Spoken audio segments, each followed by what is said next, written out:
믿는다는 것을 비유로 설명할 수 있는 여러 가지가 있는데 그 중에 두 가지를 설명해 드리겠습니다. 첫 번째는 나무에 올라간 어린아이. 집에 뒤뜰에 큰 나무가 있었습니다. 어린아이가 그 나무에 올라가서 놀고 싶어서 올라갔습니다. 올라갈 때는 좋았는데 아래를 내려다 보니까 겁이 났습니다. 그래서 나뭇가지를 붙들고 있으면서 엄마, 아빠를 불렀습니다. 그랬더니 집안에서 아빠가 그 음성을 듣고 튀어나왔습니다. 그리고 나무 아래 서서 뛰어내려라고 했습니다. 그 어린아이가 그 나뭇가지를 붙들고 있으면서 내 생명을 유지해 주는 것은 이 나뭇가지라고 생각하면서 붙들고 있어야 할까요? 아니면 그 아버지의 팔의 품으로 뛰어내려야 할까요? 예수님을 믿는다는 것은 그 예수님의 팔에 뛰어내리는 것입니다. 우리의 생명을 맡겨드리는 것입니다. 두 번째 비유는 히치하이킹이라는 것입니다. 어느 사람이 운전을 하면서 가고 있는데 누가 길에 옆에서 이러고 서 있는 것입니다. 태워달라는 것이죠. 그래서 그냥 좀 더 가까이 갔는데 아는 사람이에요. 보니까 예수님이야. 그래서 차를 바로 옆에다 대고 문을 열고 들어오십시오 했습니다. 그랬더니 예수님이 안 들어오셨습니다. 왜 안 들어오셨을까요? 조금 아까 전까지만 해도 태워달라고 이랬었는데 왜 안 들어오셨을까요? 운전사 자리를 내놓으라고. 예수님을 믿는다는 것은 우리의 삶에 옆에다 태워가고 가는 것이 아닙니다. 주인으로 운전사로 모시는 것입니다. 자, 여기까지 해서 구원의 확신을 갖지 못한 이유까지 다 마쳤고 이제부터 본격적으로 구원의 확신의 근거를 더 살펴보겠습니다. 구원을 확신할 수 있는 이유는 간단하게 설명하면 두 가지입니다. 그것은 하나님의 성품과 말씀 때문입니다. 그것을 7가지로 정리했습니다. 하나님의 사랑의 확신, 은혜의 확신, 죄사함의 확신, 하나님의 신실하심에 대한 확신, 약속하신 것을 지키시는 분이라는 확신이죠. 하나님의 자녀됨에 대한 확신, 성령 내재의 확신, 그리고 마지막으로 교제 회복의 확신. 첫 번째, 로마서 5장 8절 같이 읽죠. 시작. 우리가 아직 죄인 되었을 때 그리스도께서 우리를 위하여 죽으심으로 하나님께서 우리에 대한 자기의 사랑을 확증하셨느니라. 성경이 가르쳐주는 진리 가운데 가장 큰 진리는 혹시 이것이 아닐까 합니다. 하나님께서 나를 사랑하신다. 하나님께서 나를 사랑하신다는 진리인데 제가 의도적으로 중요한 개념 하나를 빼놓고 얘기했습니다. 이 빠진 개념 때문에 하나님께서는 나를 받지 않으실 수 있습니다. 이 빠진 개념 때문에 하나님께서 다른 종교를 받지 않으십니다. 그 중요한 빠진 개념은 무엇일까요? 이 구절에 의하면 예수님을 죽이심으로 하나님께서는 나를 예수님을 통해서 사랑하십니다. 옛날에 그랜드 캐니언에 올라갔던 경험이 있는데 여기 그랜드 캐니언 갔다 오신 분 계시나요? 그랜드 캐니언에 가보니까 정말 웅대한 자연이었습니다. 오른쪽을 봐도 울퉁불퉁 꼬불꼬불 하면서 끝이 안 보이고 왼쪽도 끝이 안 보입니다. 아래를 내려다 보려고 하니까 바위가 들쑥날쑥하면서 어떤 데는 그 맨 아래에 있는 콜로라도 진흙탕 물에 강이 흐리는 게 보이는데 어떤 데는 보이지 않는 데도 있습니다. 어떤 데는 난간이 있어서 난간을 잡고 아래를 내려볼 수 있는 데도 있고 어떤 데는 난간이 없는 데도 있습니다.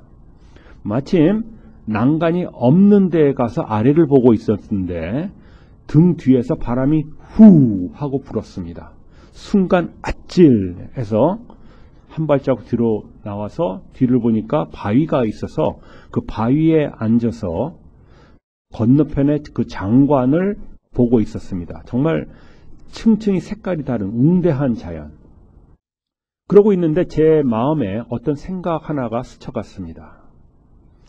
이 웅대한 자연을 위해서 하나님께서 자기 아들을 죽이실 수 있으실까? 답은 당연히 아니죠. 다시 만들어버리면 그만인데. 그러자 또 하나의 생각이 저의 마음을 스쳐갔습니다.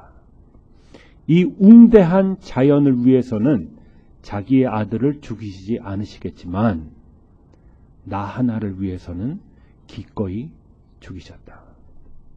이 온 세상에 사는 모든 사람이 죄를 한 번도 안 짓고 죄인이 아니기 때문에 모두 의인이어서 예수님이 필요하지 않고 오직 나 혼자만이 죄인이기 때문에 하나님의 도움이 필요한다고 하더라도 하나님께서는 기꺼이 자기 아들을 죽이셨다. 하나님의 사랑. 우리 이 하나님의 이 사랑 조금만 이해하잖아요. 평생 구원의 확신 갖고도 남습니다. 그토록 이처럼 세상을 사랑하사 그토록 사랑하시는 하나님이십니다. 왜 하나님께서는 우리를 만드셨고 지금 우리를 존재하게 하셨습니까? 어렸을 때, 청소년 때 이런 질문 많이들 해보겠죠. 근데 좀 자라가면서 더 이상 잊어버린, 망각해버린 질문. 왜 지금 우리가 존재하고 있습니까? 그 이유가 무엇입니까? 영생이란 단어, 구원이란 단어에 그 저변에 흐르고 있는 개념은 무엇이었죠? 하나님과의 관계. 요한일서 1장 1절 같이 읽죠. 시작. 태초부터 있는 생명의 말씀에 관하여는 우리가 들은 바요, 눈으로 본 바요, 자세히 보고 우리 손으로 만진 바라. 이 글을 쓴 사람은 사도 요한입니다. 예수님의 12명의 제자 중에 한 명이었죠. 우리가 들은 바요, 우리 눈으로 본 바요, 우리 손으로 만진 바라. 이게 무슨 뜻일까요? 이 생명의 말씀은 무엇입니까? 내 눈으로 봤다, 내 귀로 들었다, 내 손으로 만졌다. 무슨 얘기죠? 예수님을 생명의 말씀으로 설명한 것이죠. 그 예수님을 요한일서는 편지입니다. 그 편지를 받은 수신자가 있었었는데 그 수신자들에게 그 전에 예수님을 전했던 것이죠. 복음을 전했던 것이죠.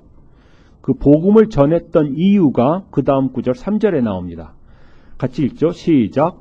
우리가 보고 들은 바를 너희에게도 전함은 너희로 우리와 사귐이 있게 하려 함이니 우리의 사귐은 아버지와 그의 아들 예수 그리스도와 더불어 누림이라. 하나님께서 우리에게 복음을 알려주시고 우리에게 믿음을 허락하시고 우리가 믿음으로 하나님께 나올 때 우리를 받아주신 이유는 무엇이죠? 이 3절에 의하면 단어 하나가 있죠. 그 단어가 무슨 단어이죠? 사귐. 영어로 하면은 fellowship이라고 번역이 됩니다. 헬라말로 코이노니아라는 단어입니다. 코이노니아라는 단어엔 두 가지 큰 개념이 있습니다. 첫 번째는 사귐이라는 뜻입니다. fellowship. 다시 말해서 하나님께서 우리를 창세전에 선택하시고 우리에게 복음을 알려주시고 우리가 복음을 믿으면서 하나님께 나올 때 우리를 받아주신 이유는 하나님과 관계를 가지면서 하나님을 아버지로 모시고 그분과 영원히 같이 살아가면서 경험으로 알아가도록 사랑하도록 하기 위한 그 사귐이란 목적이라는 것입니다. 두 번째 목적 또한 굉장히 중요한 목적입니다. 이 두 번째의 코이노니아란 그 두 번째 개념, 이 제대로 들어가지 않으면 하나님과의 깊은 사귐이 불가능합니다. 그래서 두 가지가 같이 가야 되는 것인데 그 두 번째 개념은 두 번째 강의할 때 알려드리겠습니다. 자, 우선 사귐이라는 것부터 더 설명을 하죠. 우리가 어떻게 하면 하나님을 더 사랑하며 알아갈 수 있을까요? 믿음 생활에 가장 중요한 것은 무엇입니까? 믿음 생활에 가장 중요한 걸 꼽으라고 한다면 무엇을 꼽으시겠습니까? 보통 기도와 말씀 꼽지 않나요? 요한복음 15장 7절 같이 읽죠. 시작. 너희가 내 안에 거하고 내 말이 너희 안에 거하면 무엇이든지 원하는 대로 구하라. 그리하면 이루리라. 전제 조건 명령 3개와 약속 하나가 있습니다. 전제 조건 명령 첫 번째는 무엇이죠? 너희가 내 안에 거하고, 두 번째는 내 말이 너희 안에 거하면, 말씀이죠. 세 번째는 무엇이든지 원하는 대로 구하라. 기도죠. 말씀과 기도가 있네요. 근데 전제 조건 첫 번째와 더불어 말씀과 기도까지 같이 하면 그리하면 이루리라. 블랭크 책이란 말이 있죠. 그냥 아무거나 다 응답해 주실 것 같은, 그렇죠? 근데 그런 삶을 살고 싶지 않으십니까? 하나님을 정말 경험으로 알아가고 싶지 않습니까? 그렇다면 첫 번째 전제 조건과 더불어 말씀과 기도가 필요하다고 말씀하시는 것인데, 우리가 어떻게 하면 예수님 안에 거할 수 있습니까? 이 글을 쓴 요한복음을 쓴 사도 요한이 요한 1서에서 그 답을 알려줍니다. 요한 1서 3장 24절 같이 읽죠. 시작. 그의 계명을 지키는 자는 주 안에 거하고 주는 그 안에 거하시나니. 우리가 어떻게 하면 예수님 안에 거할 수 있습니까? 계명을 지키면, 순종이라는 개념이죠. 자, 우리 순종이라는 단어, 아니네, 복종이라는 단어로 한번 생각을 해보죠. 복종이라는 단어를 들으면 어떤 어감을 받습니까? 싫은 거 억지로 해야 되는 그런 어감 있지 않아요? 혹시 성경이 가르쳐주는 복종이란 개념이 그런 걸까요?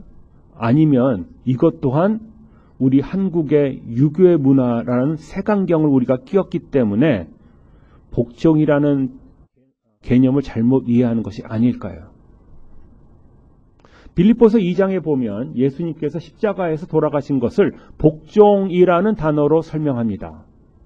예수님께서 십자가에서 돌아가시고 싶지 않으신데 하나님 아버지께서 억지로 끌고 가서 십자가에 못 박으셨습니까? 아니면 내가 죽지 않으면 너희들이 살 길이 없다. 나는 너희를 위해서 기꺼이 내 생명을 내어놓는다라고 생각하시면서 가셨습니까? 성경이 가르쳐주는 복종의 개념은 자원함이라는 개념입니다. 예를 들면 에베소 5장에 보면은 아내가 남편에게 복종하라는 단어를 씁니다. 그러면은 어떤 자매님 머리 위로 김이 모락모락 나는 것도 있는 것 같은데, 근데 복종이라는 개념은 우리가 원해서 하는 것입니다. 자원함으로, 기꺼이. 다시 말해서 전제 조건 첫 번째는 우리가 자원함으로, 다시 말해서 우리가 예수님을 사랑하기 때문에, 우리가 예수님을 사랑하는 이유는 하나님께서 우리를 먼저 사랑했기 때문이죠. 그래서 우리가 예수님을 사랑하기 때문에 기꺼이 따라가는 순종을 하는 것. 두 번째는 말씀. 그리고 세 번째는 기도. 생각 좀 해보죠. 말씀이 먼저 갑니까? 기도가 먼저 갑니까? 이 구절에 의하면. 왜 말씀을 먼저 얘기하셨죠?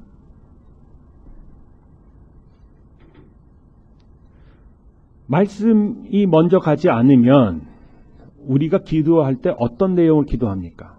많은 경우 내가 원하는 것, 내 주위 사람들을 위한 것, 그렇죠? 기도하는 내용 자체도 나 중심으로 가는 것이죠. 그래서 말씀이 먼저 가는 것이죠. 하나님 중심으로 가는 것입니다. 자, 이 구절에 의하면 또 순서를 보면은 순종이 먼저 갑니까? 기도가 먼저 갑니까? 왜 순종이 먼저 가죠? 말씀 떨어졌는데 기도해보고 나서 순종하는 거 아닐까요? 기도해보는 동안 불순종하겠다는 거죠. 그렇지 않아요? 이 문맥을 보면은, 문법을 보면은 내 안에 거하고 순종하는 것과 말씀은 같이 가는 것입니다. 그러면서 기도가 같이 가는 거예요. 다시 말해서 quiet 타임 하면서 또 말씀을 읽으면서 내 마음에 하나님께서 무엇을 하라고 하는 것 같이 느껴지면 우선 해놓고 보라는 것이죠. 그러면서 기도하라는 거예요. 그렇게 했을 때 우리의 신앙의 삶이 아주 다이내믹해질 수가 있는 것이죠.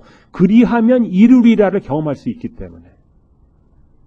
자, 어떤 사람이 말씀 조금 읽고 기도 좀 하면서 순종한다고 가정을 해보죠. 그렇다면 그 사람은 하나님, 나는 이 정도 사니까 이제는 하나님 당연히 이거 응답해 주셔야 합니다라고 자신 있게 얘기할 수 있을까요? 신앙생활하면서 특별히 기도하면서 가장 중요한 마음의 자세는 무엇일까요? 예수님께서 기도하는 사람 2명을 칭찬하신 것이 있습니다. 가나안 여인과 세리를 칭찬하셨습니다. 그 기도 때문에. 그 두 분이 드렸던 기도의 내용은 무엇일까요? 그것은 하나님, 저를 불쌍히 여겨 주시옵소서라는 마음입니다. 내가 이 정도 뭐를 했으니까 이제 응답해 주십시오. 그런 게 아니라 하나님, 저를 불쌍히 여겨 주시옵소서. 또한 그리스도인이 그리스도인답게 살아가는데 크게 중요한 마음 3가지가 있는데 그 첫 번째는 저를 불쌍히 여겨 주시옵소서라는 마음가짐이고, 두 번째는 말씀만 하시옵소서라는 마음가짐입니다. 다시 말해서 말씀만 주시면 제가 하겠습니다 라는 마음가짐입니다. 혹시 quiet 타임 하시면서 오늘 무슨 말씀을 주시든지 하겠습니다 라는 마음으로 quiet 타임 해보신 경험 없습니까? 약간 겁나는 마음. 해보신 분은 알죠. 무슨 말씀을 주시든지 하겠습니다. 또한 그것과 더불어 3번째로 중요한 마음가짐이 있습니다. 그것은 감사합니다 라는 마음입니다. 저를 불쌍히 여겨 주시옵소서, 말씀하시옵소서, 감사합니다 라는 이 3가지의 마음을 다 합해서 겸손한 마음이라고 부릅니다. 하나님이 원하시는 것은 겸손입니다.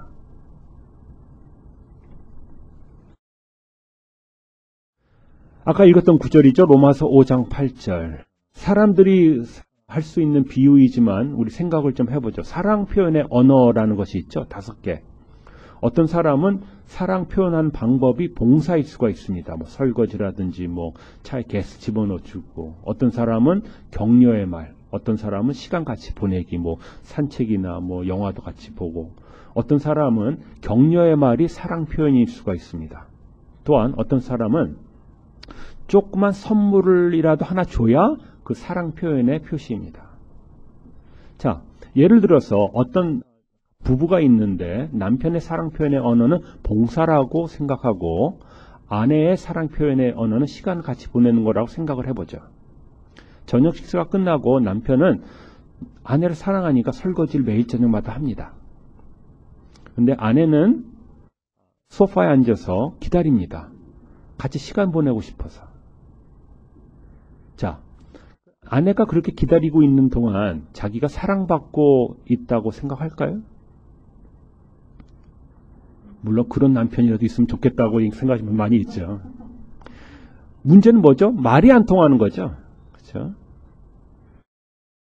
어떤 사람이 프랑스에 갔다고 생각을 해보죠. 넓은 광장에 사람들이 많이 있는데 거기 사람들은 영어도 별로 안 하잖아요. 프렌치로만 얘기하지. 근데 갑자기 등 뒤에서 누가 한국말로 뭐라고 했다고 한번 가정을 해보죠. 우리 신경이 그 사람한테 갈까요? 안 갈까요? 가죠. 왜요? 내 말로 하니까. 사람 표현의 방법이긴 하지만 하나님께서 흔히 쓰시는 사랑 표현의 방법이 있다면 그리고 여러분들이 하나님을 사랑하신다면 혹시 하나님이 쓰신 사랑 표현의 방법으로 여러분의 사랑을 고백해보고 싶은 마음은 없나요? 이 구절에 의하면 하나님의 사랑 표현의 방법은 무엇일까요? 아가페 사랑의 두드러지게 드러나는 특징은 무엇일까요? 죽이심으로. 하나님의 사랑의 표현은 행동으로 나타나는 사랑입니다. 그것을 염두에 두시고 요한복음 14장 23절 같이 한번 읽어보죠. 시작. 예수께서 대답하여 이르시되 사람이 나를 사랑하면 내 말을 지키리니. 이해가 되세요? 우리가 조그만 거 하나라도 순종할 때 하나님은 그것을 어떻게 받아주신다고요? 네가 나를 사랑하는구나. 그런 사람들에게 엄청난 축복의 약속이 기다리고 있습니다. 나머지 같이 읽죠. 내 아버지께서 그를 사랑하실 것이요 우리가 그에게 가서 거처를 그와 함께 하리라. 엄청난 축복의 말씀, 약속. 우리와 함께 하신다. 순종한 사람에게. 억지로 하는 게 아니라 사랑하기 때문에. 하나님께서는 지금 당장이라도 우리를 하늘나라에 데려가실 수 있는데 왜 이 세상에 놔두셨을까요?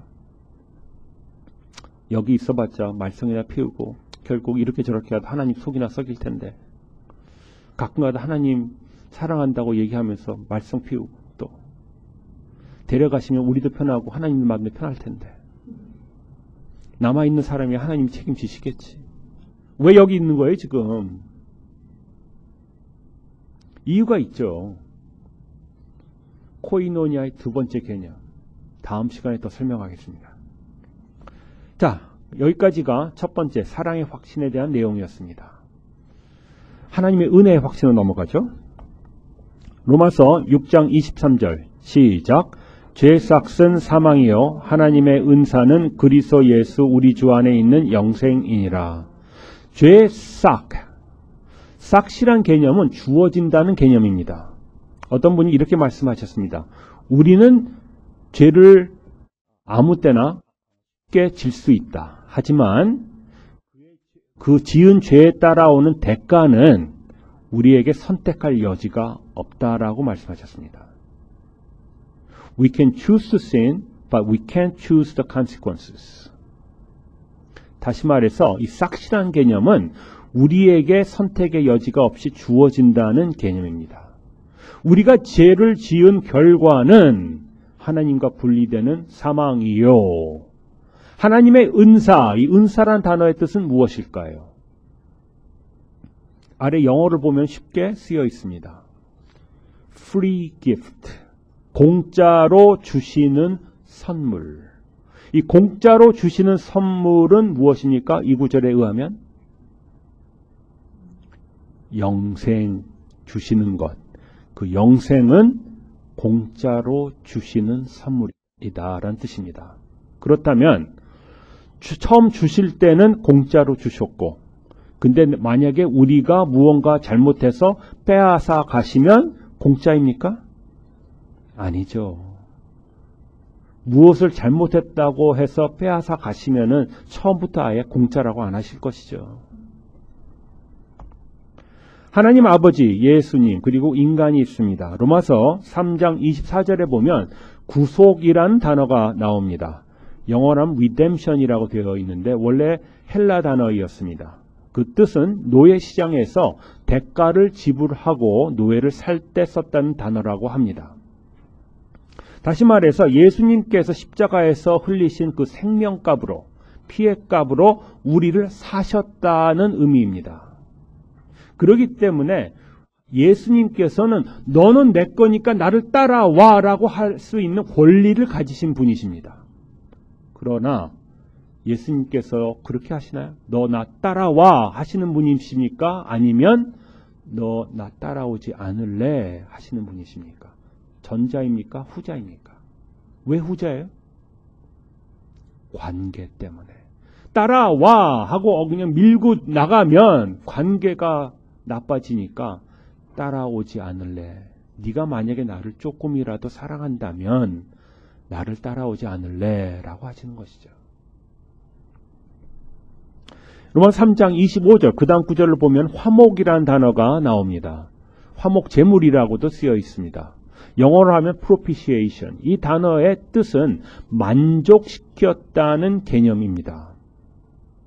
하나님 아버지께서는 공의로우신 분이시기 때문에 모든 죄를 지은 사람은 다 처벌을 해야 합니다.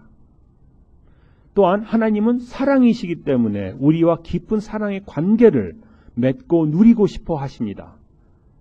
근데 공의로운 분이시 다 처벌해버리면은 관계를 가질 수 없기 때문에 고민하시는 하나님의 아버지의 마음을 예수님께서 십자가에서 그 피를 흘리심으로 말미암아 만족시켜 드렸다라는 뜻입니다.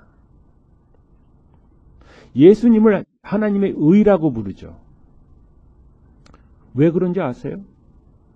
하나님의 의는 하나님의 공의와 사랑이 조화되어 나타날 때 그것을 하나님의 의라고 부릅니다. 십자가에서 하나님의 공의와 사랑이 조화를 이루며 나타났습니다. 그래서 하나님 아버지께서 만족했기 때문에 세 번째 개념, 칭의.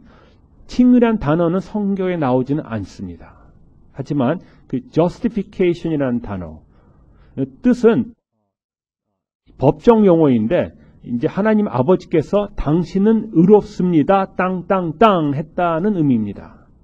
당신은 의롭습니다. 왜냐하면 내가 만족했기 때문입니다. 이 하나님께서 만족하셨기 때문에. 여러분은 기도의 능력을 믿으십니까? 이것은 함정 질문입니다. 우리가 하는 기도 자체의 능력이 있을까요? 아니면 기도를 들으시고 응답해 주시는 하나님께 능력이 있을까요? 당연히 후자죠. 그렇죠? 근데 우리 신앙생활을 하면서 혹시 이런 표현 안 씁니까? 저 사람 기도발이 센 사람. 저 사람이 맘만 먹으면 정말 철야 기도네 금식 기도네 하나님의 팔을 비틀어서라도 응답을 받아내고야만은 기도발이 센 사람. 혹시 우리의 죄성이 기도를 하는 사람을 기도를 응답해 주시는 하나님보다 앞세우는 거 아닙니까? 잘못돼도 많이 잘못했죠. 또한 기도발이 세다는 표현의 잘못된 것은 하나님을 왜곡한다는 것입니다. 성경은 하나님을 인자하신 분으로 가르쳐주는데 기도발이 센 사람, 그렇게 팔을 비틀 정도로 기도하지 않으면 응답해 주시지 않는다고 하나님을 왜곡하는 것이죠. 비슷한 이치로 여러분은 믿음의 능력을 믿으십니까? 비슷한 이치라고 하니까 예스라고 할 수 없겠죠. 우리의 믿음의 능력이 하나도 없습니다. 성경이 가르쳐주는 이 진리를 우리가 통째로 받아들일 때 그 우리의 믿음을 통로로 하나님께서 우리를 구원해 주시는 것이죠. 이것이 바로 로마서가 가르쳐주는 복음입니다.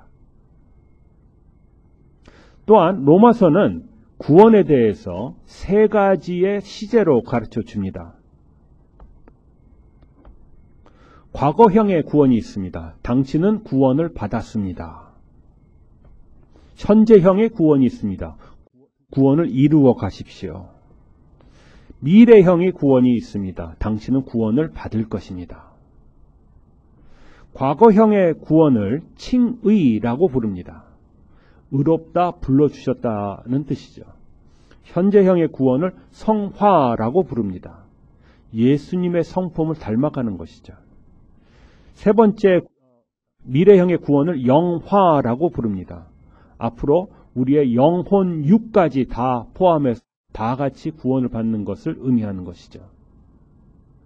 과거형의 구원 칭의는 죄 결과에서 해방되었다는 것을 가르쳐 줍니다. 용서받았기 때문에 더 이상 죄의 결과, 심판에 가지 않는 것이죠. 성화는 현재형의 구원은 죄의 능력에서 자유되어 가는 것을 가르쳐 줍니다. 우리가 순종할 때 죄의 능력에서 자유케 되는 것이죠. 마지막 미래형의 구원, 영화는 죄의 근성에서 해방될 것을 가르쳐 주는 것입니다. 우리가 언젠가 예수님을 얼굴과 얼굴을 맞대면서 볼 때에는 우리가 죄의 근성에서까지도 해방될 것을 가르쳐 주는 것이죠. 근데 만약에 성경을 읽다가 구원을 이루어 가십시오라는 구절을 만나면 그럼 아직 구원받지 못했네라고 생각하면은 구원이란 단어의 큰 뜻에 이 칭의, 성화, 영화를 구분해 하며 생각하면 도움이 됩니다. 이 칭의, 성화, 영화, 성경에 나오는 단어는 아니지만 다 구원이란 단어에 포함이 된 개념이기 때문입니다. 중요한 것은 칭의를 받은 사람들만이 성화의 과정을 걸어갈 수 있다는 것입니다. 성화되어야 칭의를 받는 것이 아닙니다. 하나님의 자녀로 태어난 사람들만이 하나님의 자녀처럼 자라갈 수가 있는 것입니다. 이해가 되세요? 우리가 만약에 성화가 되어야 구원받는다고 칭의를 받는다고 생각하면은 자기 힘으로 노력해서 구원받을 수 있다고 얘기하는 것이 되기 때문입니다. 오직 믿음으로 하나님의 자녀로 태어나서 하나님의 자녀처럼 예수님의 성품으로 자라가는 것이 성화입니다. 결국 칭의를 받은 사람들만이 영화까지 가는 것입니다. 예수님과 같이 옆에서 십자가에서 못 박혀 죽었던 두 명의 강도 중에 한 명은 성화의 과정을 겪을 시간도 없이 그냥 영화로 간 것이었죠. 그래서 조금 아까 설명했던 그 칭의의 개념은 우리가 과거에 지은 죄뿐만이 아니라 미래 지을 죄까지도 한꺼번에 다 용서함을 받았다는 것을 의미하기도 합니다. 왜 하나님께서 영생을 공짜로 주셨을까요? 왜 공짜예요? 자, 말을 한번 만들어 보죠. 저희 집에 아이들이 3명이 있는데 겉으로 생긴 모습이나 마음새까지도 닮아 나왔습니다. 저와 제 아내를. 저희 주위에 죽을 병에 걸린 사람이 하나 있다고 가정을 해보죠. 그 사람을 살릴 수 있는 길은 딱 하나, 장기이식.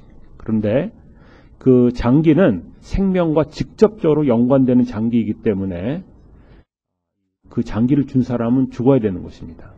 이 온 우주에 사는, 온 지구에 사는 사람들을 다 검사해 봤는데 매치가 되는 사람이 딱 1명 나왔습니다. 저희 3명 중에 자녀 중에 1명. 제가 아빠로서 법률적으로나 도덕적으로나 신앙적으로 그렇게 할 수 없지만 잠깐 제가 이상하게 돼서 제 아이를 죽이고 그 죽을 병에 걸린 사람을 살렸다고 한번 가정을 해보죠. 제가 그 사람에게 어떤 대가를 요구할까요? 그 사람이 저에게 몇 밀리언 달러 아니면 빌리언 달러를 준다면 제 마음이 편해질까요? 제가 저녁 식탁에 앉아서 숟가락을 들 때 제 아이가 생각이 안 날까요? 제가 저녁에 침상에 누워서 자려고 할 때 제 아이 생각이 안 날까요? 하물며 피조물인 사람도 이러는데 창조주 하나님께서 자기 아들을 죽이셨습니다. 근데 거기다 대고 제가 뭐 좀 해드려야 되지 않을까요? 교만도 그런 교만이 있다고 생각하세요. 사실 하나님께서 우리의 생명에 필요한 많은 것을 공짜로 주셨습니다. 어머니 뱃속에서부터 뛰고 있는 심장, 돈 주고 샀어요? 우리가 지금 들이마시고 있는 공기, 돈 주고 샀어요? 사실 우리가 할 수 있는 게 그 하나님의 사랑의 은혜에 대한 대가로 드릴 수 있는 게 아무것도 없다고는 얘기했지만 사실 하나님께서 기대하시는 게 하나가 있습니다. 무엇일까요? 에베소서 1장에 보면 그것을 감사라는 표현으로 나옵니다. 우리가 하나님께 드릴 수 있는 것은 단 하나, 감사하는 것입니다.